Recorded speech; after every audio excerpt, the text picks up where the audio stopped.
think just naturally, given the length of it and it being all, technically like all 13 songs in one thing, it took so much longer for me. I started writing the second album, K through 12, end of 2015 after I put out Crybaby, and I wrote some of the songs on tour.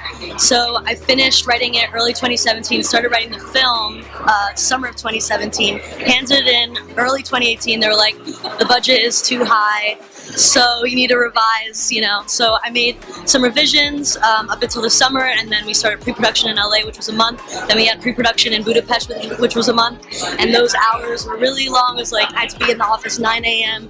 to like 10 p.m. and I'd come home and then work all night on like basically homework, things I would have to give to each different department: costume, the producer's art department, you know, hair, you know, all makeup, every different department. So it was definitely a lot, and it was very stressful, especially shooting it. It was a 31-day shoot, and my call time was like 3 a.m. and it was just really intense. Writing it was really fulfilling and fun for me. Directing it was something that I had to step into more, and I needed to build my confidence with, but I found that, you know, with the choreography, learning all the choreography and pushing myself creatively in that department kind of helped me gain enough confidence to also put that energy into directing, so it was cool.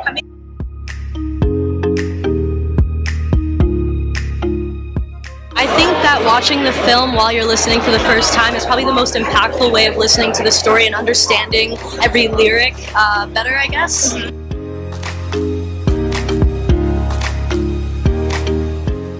Well, I think it's really important as artists, you know, like even with my music and the themes that I discuss, they're very, you know, real themes that we all deal with on a daily basis, and, you know, kind of talks about the humanity and society and conditioning and all that, you know, all these different things. And mental health is also very important, and also being bisexual. I thought it was just a really great way, you know, I think it was a really great way to help support an organization that I really care about, and also have other people give a chance to support the organization and feel like, you know, when they're coming to like this place, it's a safe space that they all feel accepted and loved, and like they can take something away from the experience that's positive and helps them out later on.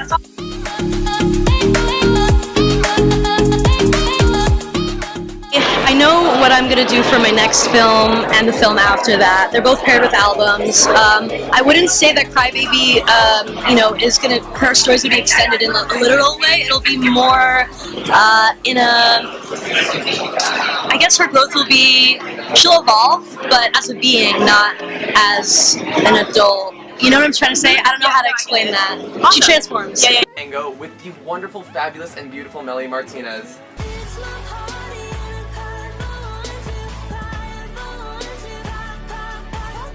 Melanie actually just told me that this fabulous hat is from a vintage shop in Amsterdam. Yep.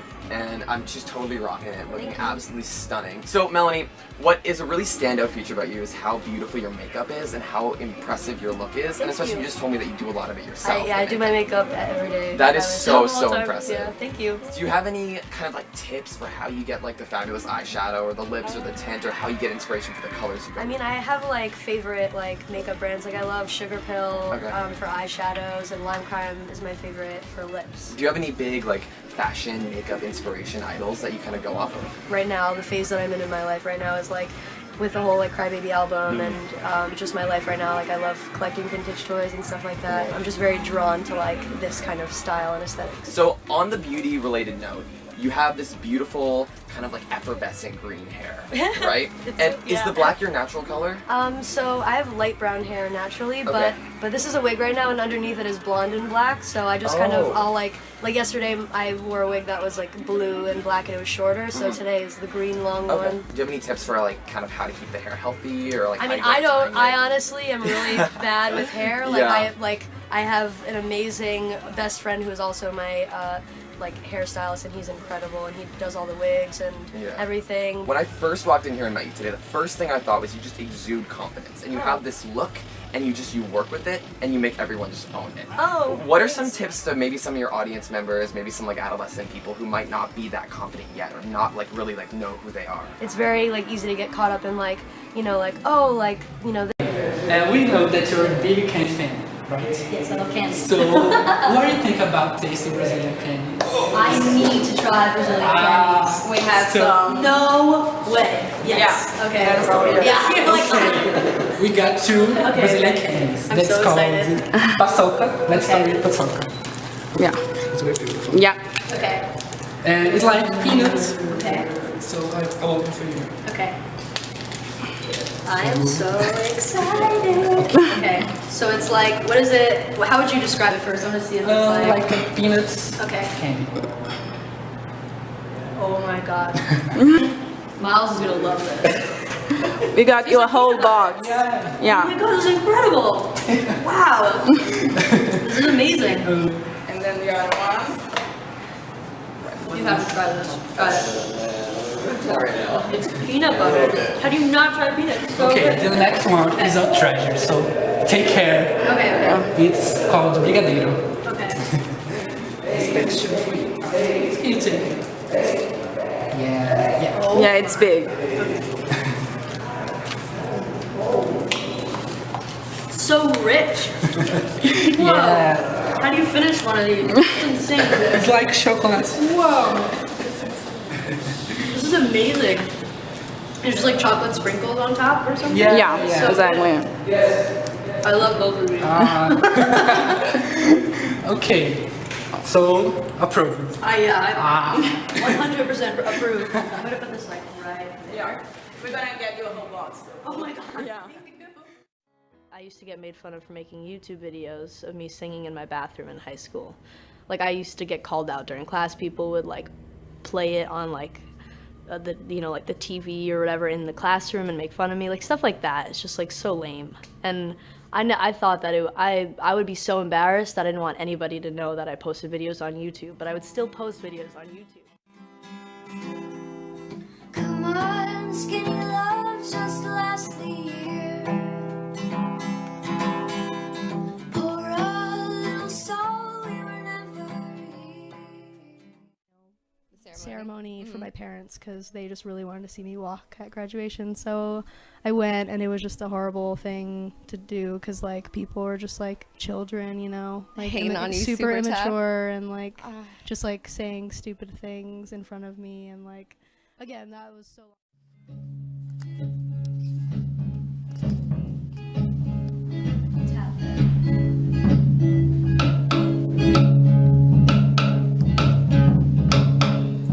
Drown me in my daily cup of tea. Tell the porcupines to quit stabbing me. They make me fall, but I will stand. Saw them jerks with their cups in their hands. Now they won't whisper, or whisper for me. 'Cause all of them watch me on the big screen TVs. But what about little old me? The one who got bullied because of her teeth. I hope you all are watching my middle finger rise to the bullies in the schoolyard and no longer mine. Now you say you love me, but what about before? When I was just as vivid and counting stars.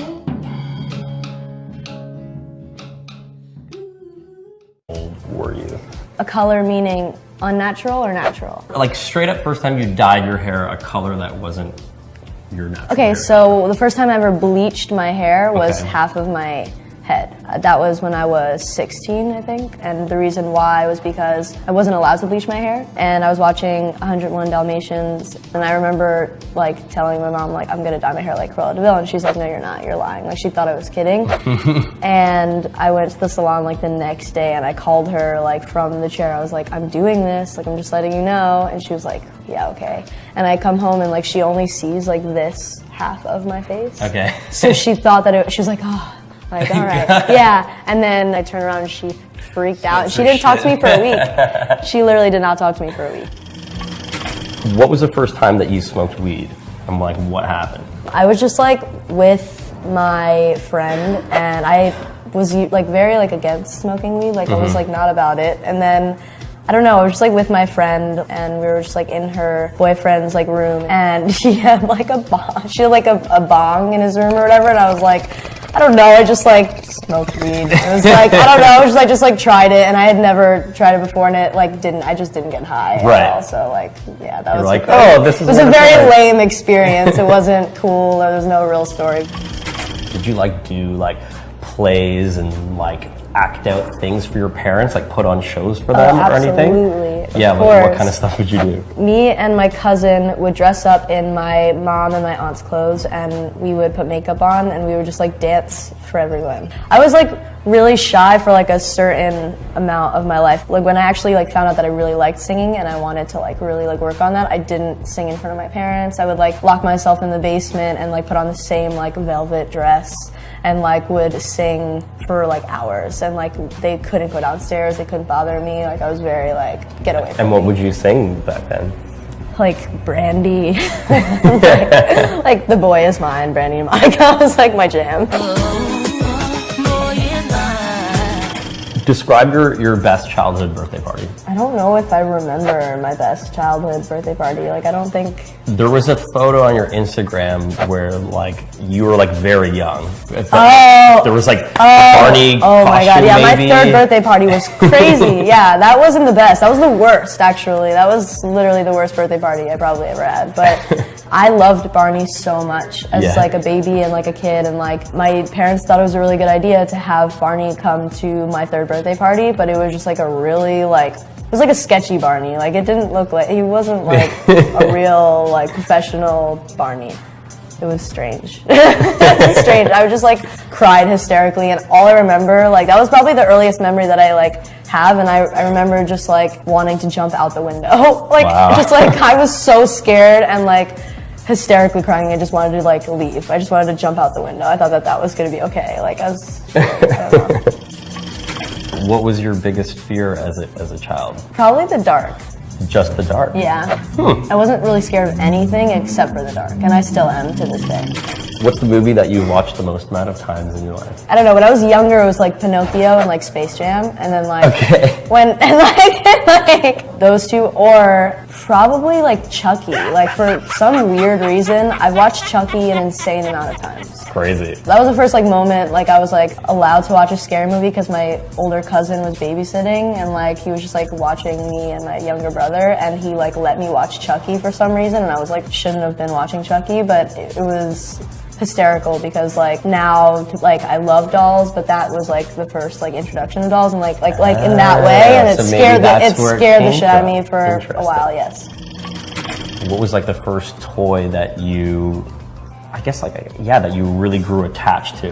When I was a kid, I had this Barney banjo I really loved, and now as an You adult, don't still have it? Because I know you do collect a lot of okay, toys. so I don't have the one from when I was younger, but a fan found out that it was my favorite toy when I was younger and brought it to like a meet and greet at a show in San Diego, and I was freaking out. That's dope. It was like the most amazing moment ever. That is incredible. Yeah. What was the first song that you learned to play on guitar? I don't know what the first song that I played on guitar. I think like the first time I ever played guitar, I like tried writing. Like I didn't really like learn like a song. I think I just like tried to like, I don't know, like hear notes and like write to it. I know I like wrote my first song ever like really on guitar, and I can't even remember what that was called or what it sounded. It probably sounded like shit, to be honest with you, but I don't know. I'm like trying to think of what I like liked playing on guitar when I was younger. It's really hard to remember. Was there a certain song that like you wrote and you were like, huh, this was actually like good. I'm proud of this, and I mean, like, kind of instilled some confidence in you. I think I really, like when I was writing at first, I feel like every single song that I wrote kind of gave me confidence because it was like getting better and better, and I was like growing, and I could see that, and that like made me more excited than like actual individual songs. Like I was just like excited that like I was like writing more and more every day, and like it was getting better. You were noticing progression. Yeah, and that made me more excited than like a specific song.